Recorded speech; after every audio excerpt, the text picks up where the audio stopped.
The International Association for Near-Death Studies presents NDE Radio, a weekly exploration of near-death experiences and similar encounters with the other side.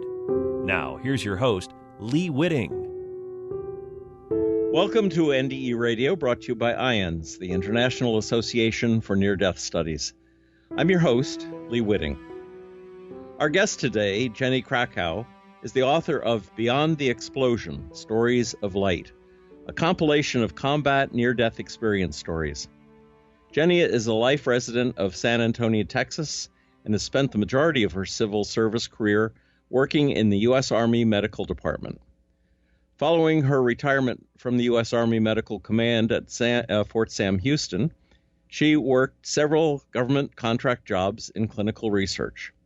And recently, she has worked a research study in the emergency rooms at the University Hospital and Brooke Army Medical Center, and worked on a research study with wounded warriors with combat-related injuries. Additional research included military and civilian burn injuries, supporting a clinical trial for patients with head injuries, as well as hearing conservation research. Genny personally relates to near-death experiences because she herself has had spiritual experiences beginning in childhood. She continues to volunteer her services to veterans by participating in Veterans NDE panel discussions and as a military vet NDE workshop presenter at IANDS conferences, and we'll tell you about one coming up shortly. Genny, welcome to NDE Radio. Oh, thank you, Lee. It's a privilege to be a part of this program. Well, it's a privilege for us to have you here, and especially with your work with the vets. Genny, I wanted to start with you at an early age. You said you experienced a vision at age 9, I believe, in which you thought you were visited by Jesus. And I thought that would be interesting to hear about. Well, yes. When I was 9 years old, I actually had my first spiritually transformative experience, as well as an out-of-body experience. I was awakened at night, and as I laid in bed, looking up at the ceiling, or what was the ceiling or roof, it was a clear view of many stars, planets, and galaxies. And even though I was looking up and seeing all this beauty, and I could clearly see everything, it was as if I could see everything all around me, not just straight up. So, I've learned that this is called an expanded vision, the clear seeing eye of God. But anyway, I could see my sister sleeping next to me, and I was wondering, well, why isn't she awake and experiencing this beauty, this amazing sight? And about that time, I saw a figure to the right, which I took to be Jesus. Being Catholic, seeing picture, it looked like a picture of Jesus, but it was a real form, a real spirit. And he spoke to me, and he told me that I had been given many gifts, many powers, and many abilities, and that I would be using these my entire life. And they also told me I was a special child of God. And it was a very warm, it was as if he was right there. I mean, it was so real. And then I was back asleep. So the next day, this is all in my little head. I'm thinking, oh my gosh, what's happened? Did I have a vision? Was this really real? And so going to a Catholic school, during recess in grade school, I went to the rectory to talk to a priest. And so the pastor came out, and I explained to him what I saw, what had happened to me, and that Jesus had spoke to me. And he immediately dismissed me, told me I was making up stories, and just go back to class, go back to your recess, and quit making up these stories. Wow. So I felt so humiliated, and therefore never discussed this with anyone, really, until after my book was published. What a crushing experience for a child to have to go through. Yeah, so I can relate, in getting the stories and hearing so many NDEers telling me I couldn't discuss this with anyone. I didn't know how, or if they weren't believed. It took me back to 9 years old when that actually happened to me. Mm. So I could relate to what they were telling me. So, being put in this position to create this book was part of that vision at 9 years old. You said you also have had the ability, I guess even back then, to see auras. Were there any other things? Yeah. Yeah, I could always see auras. I always seem to have had out-of-body experiences where I could be resting and I'm looking over my body, or I could be driving, going somewhere, and I could see I'm behind myself in the car, wow, or I'm ahead of myself. I've had various out-of-body experiences, and the auras. Yes, I can actually see people's auras. However, I didn't look at this as anything special because I had them all my life, and so I never discussed those either because I thought everybody could see people's auras. And of course, later learned that wasn't so true. Yeah. And then, was it 7 years ago you said that you got a message from God that you should write the book? Yes, actually it was in, I don't remember, January, I believe, of 2013. And I always tell people I listen to the voices in my head because normally they're spirit-driven. And so I was awakened at night around 3:30 in the morning. And it seems to be angel time, seems to be the times that I'm awakened and, given some messages. And so I'm awakened, and the Spirit tells me that I was to write a book, and it was about combat near-death experiences. And I said, okay. And so as I attempted to go back to sleep, the Spirit was still talking to me, and he said, and the name of your book will be called Beyond the Explosion. Now, I didn't know anything.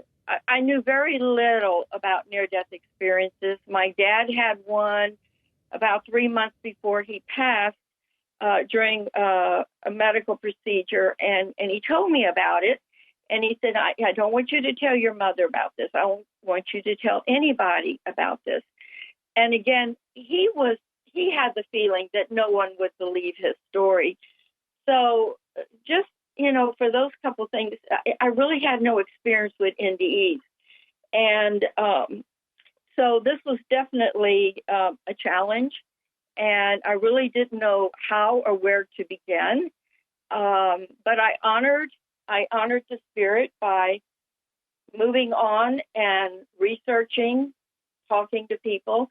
Actually, someone had told me about Diane Corcoran and her work with IANDS, and I contacted her, and she was very supportive in, me writing the book, putting the stories together.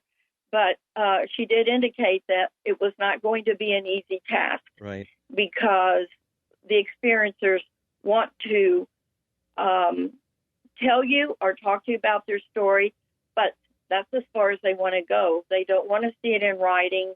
They just want to talk to somebody who will believe them. And so anyway, I spent many years of research before I was able to get stories. And these are true stories written by the veterans. These are their words, not my words. And so with their stories, I was able to compile my book. As I recall, I think you said you were really brushed off by the military doctors that you approached to see if you could make some contact with NDEers.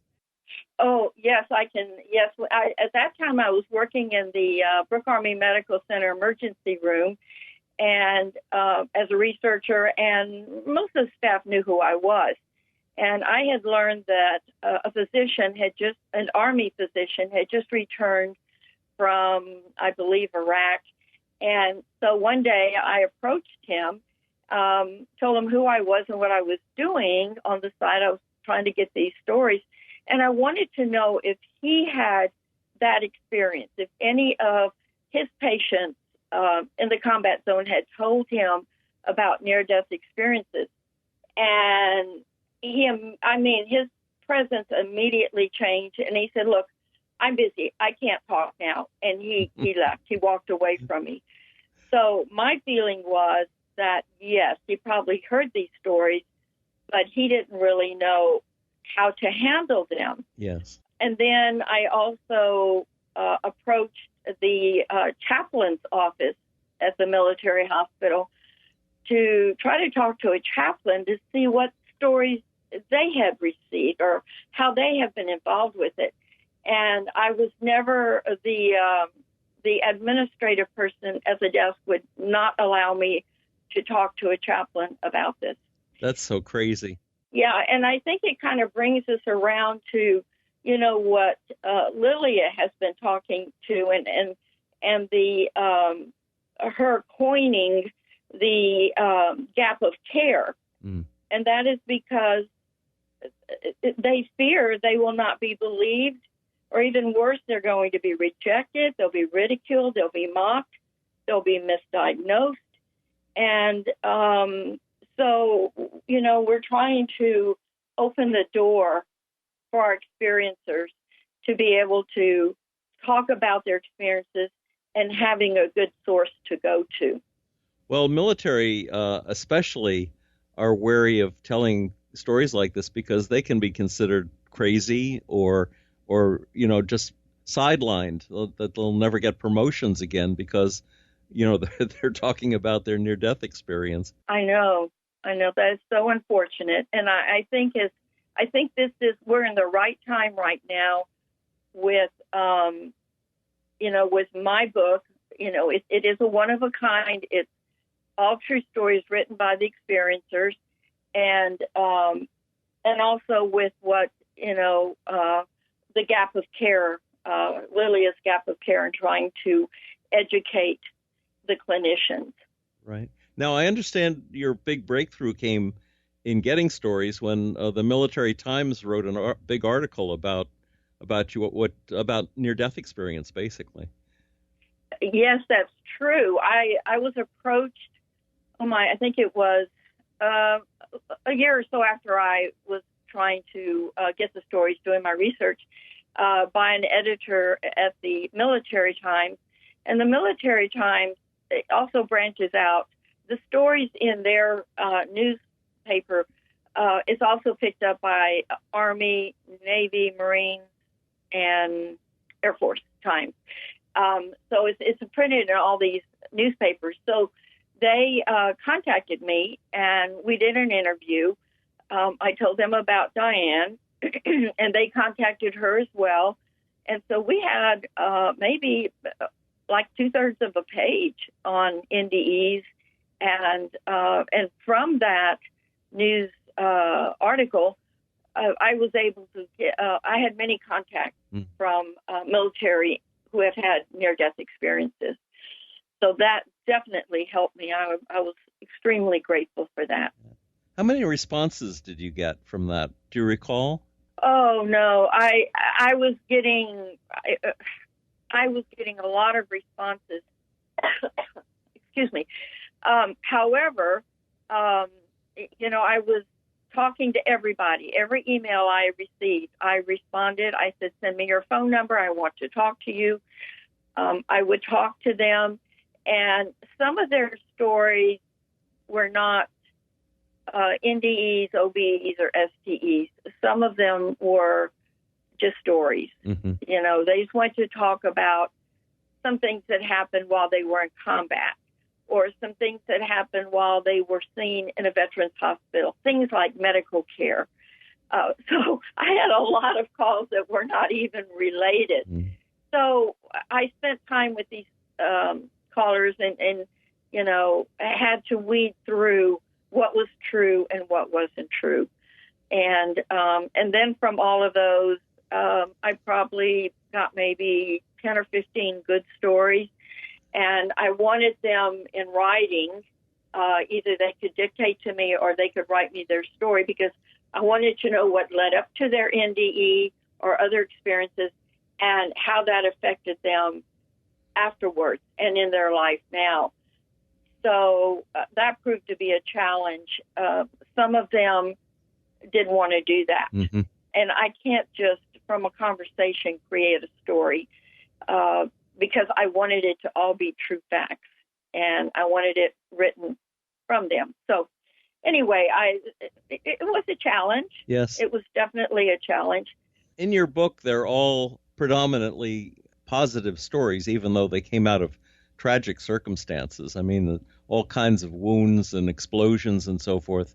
But when you were on Midnight in the Desert, which I listened to, you mentioned one person who had a vision of hell.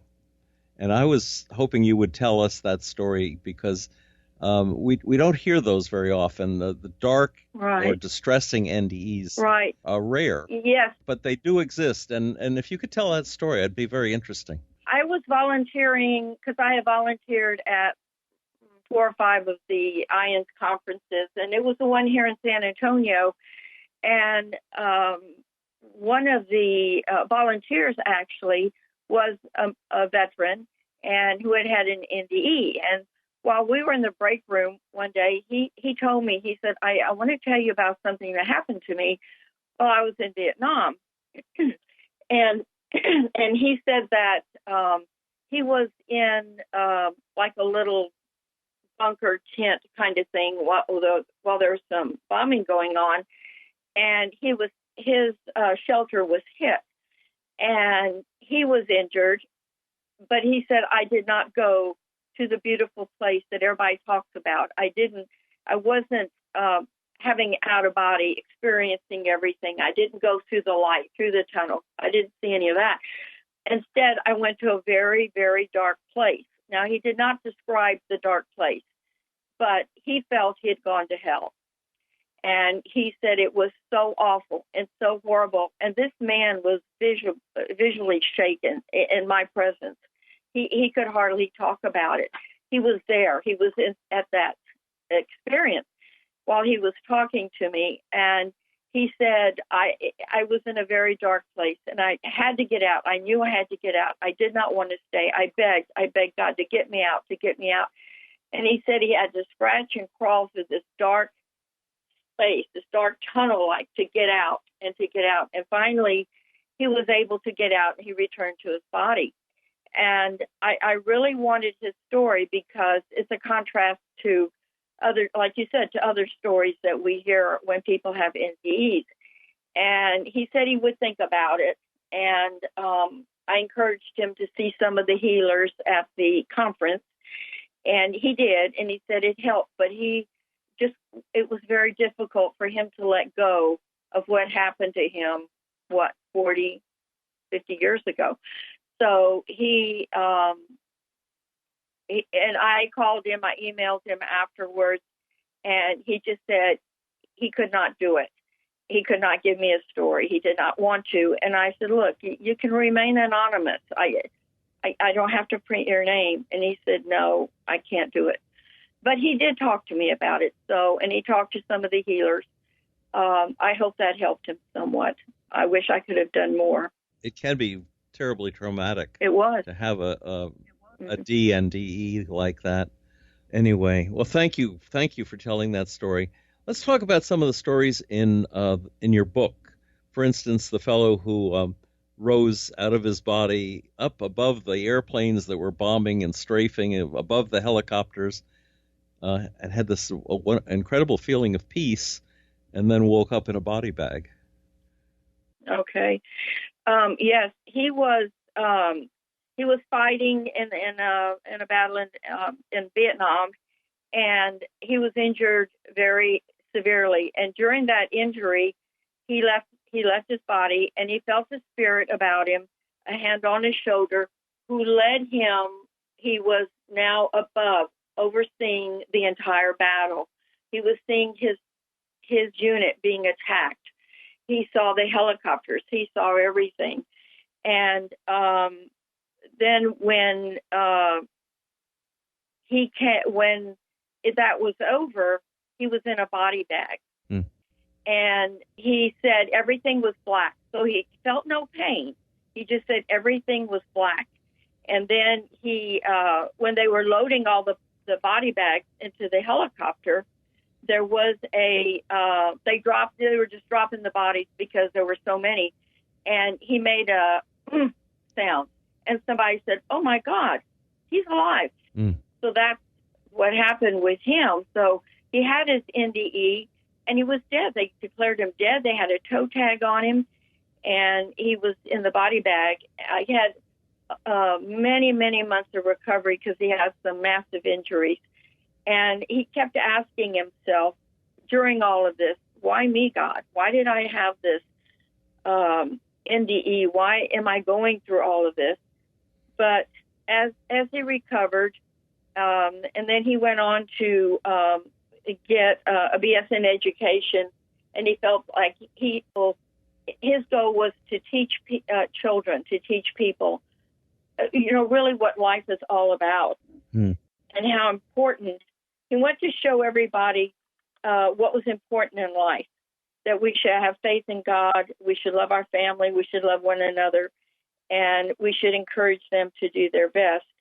And once he realized this, and he was actually out there doing the teaching and doing God's work, then he realized, now I know why me, God. Now I know why you put me through this, because this is my purpose.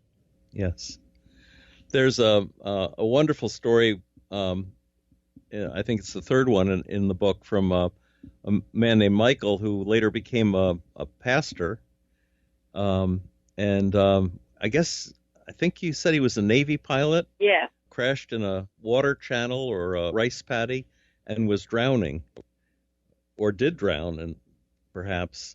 And the description of the experience that he had was very detailed and very amazing, I thought, reading the book. Tell us a little bit about Michael. Well, at the time he was not a minister. After his, at some point he became a reverend, and it kind of let me get off subject a little bit here.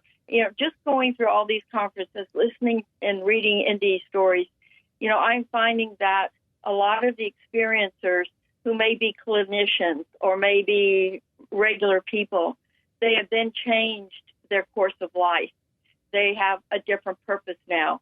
And it's like with this reverend, at the time he was a Navy pilot, and then since then his life changed and he's become a minister.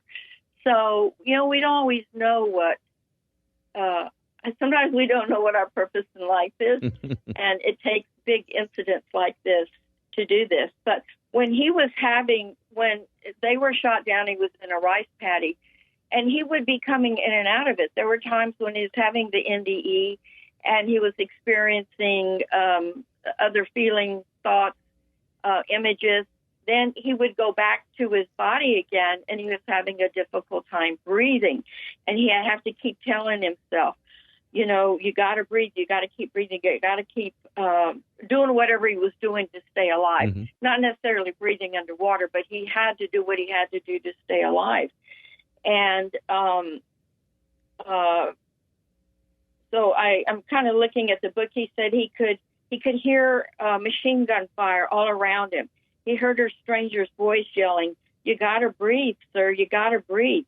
And as he took his first breath of precious air, a powerful thought penetrated through his being, and he shouted to himself, "Oh, my God, am I going to have to go through this dying process again?"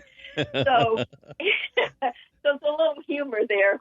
Yes. And then in his recovery in the military hospitals, there was someone in the ICU who was telling him, who was talking to him, and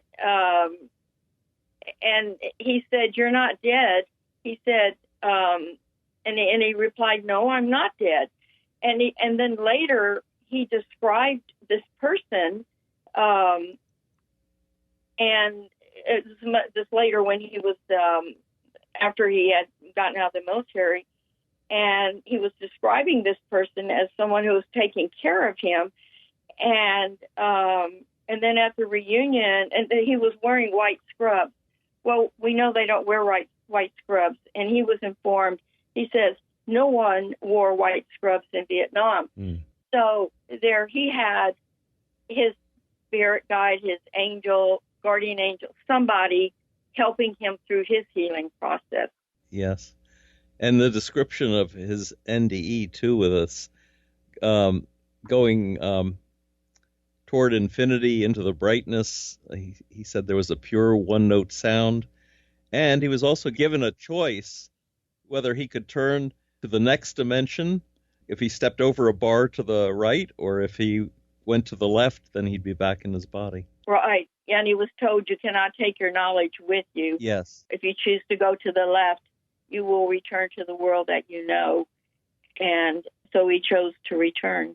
One of the neat things about your book, and the fact that these experiencers have done all the writing themselves, is that there's some vivid descriptions of war in Vietnam and Baghdad, so forth, that I think would really be interesting to vets, especially if they're interested in NDEs. But just reading the stories of the experience that led up to the near death is fascinating as well. Before we run out of time, Genny, I want you to tell folks how they can get a copy of your book, number one, and number two, about this upcoming virtual conference that you're going to be a part of at IANDS. Okay, sure. The book is called Beyond the Explosion, Stories of the Light, and you can order it from Amazon or through your local bookstores. Also, I encourage people to go to my website, which is Light Stories, one word, lightstories.org. And there's some great information there on NDEs. There's some videos, and that will also support the book, support the stories, and support our veterans. Very good. And the conference? Yeah, the conference. So this year's IANDS conference is the IANDS 2020 online conference, and it's going to be held August 14th or August 16th. And so further information on how to register will be forthcoming. Now, on August 15th, which is Saturday, from 3 to 4:30 Eastern Time, Diane Corcoran has an active military veterans NDE panel. It's a military discussion group, which I have been a part of for the last two conferences. This will be my third one. And so on the panel will be, of course, Diane, myself, Reverend Bill McDonald, and Tony Woody, and we will be discussing military and veterans near-death experiences. I think that'll be fascinating. I'm going to be moderating some, they haven't told me what yet, but I think I'll be part of that virtual conference as well. Oh, that's awesome. Genny, sadly, we're out of time for today, but I really want to thank you for writing the book, for the medical work and research you're doing, and I look forward at some point in time to actually meeting you at a live, once we get back to live conferences again. I was in San Antonio. Perhaps ships passing in the night or something like that. We probably crossed paths. They had me working everywhere, working in the bookstore, and it was great. I mean, I love being a part of these conferences, and now that I have my book, it's also wonderful to be able to share it with others. Yes. I'm just doing God's work. I'm doing what I've been obedient to do what I've been directed to do, and I will continue to do that. I encourage everybody to listen to the Spirit in their souls and their hearts. Absolutely. And one of the key sentences in your book is it's all about the love. And that's what all the experiences will tell you. Yeah. It's all about the love, and it's just amazing. And I have to add, end of my book, the very last page of my book states, you never knew that your true mission was waiting for you beyond the explosion. And that's what the book is all about, and that's what the NDEs. And so these were God's words. These were the Spirit's words. Everything that's in that book has been Spirit-driven, and I thank Him for that.